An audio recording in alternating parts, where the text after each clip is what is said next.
এইটা এইটা এটার নাম চামচিকা। ভয় পাওয়ার কি আছে? দেখি নাড়াচাড়া করলে কেমন করে। হ্যাঁ পালিয়েছে বিন্দা। আরে ওকে তাহলে কি করে বাইরে দেবো আমি এখন? তোর দাদুও চলে গেল।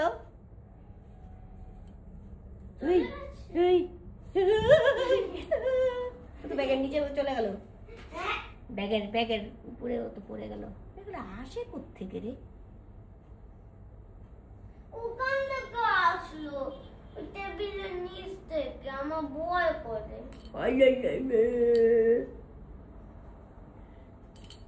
ব্যাগের নিচে বললো, কিন্তু চামচিকা না। এটার নামই চামচিকা। চামচিকা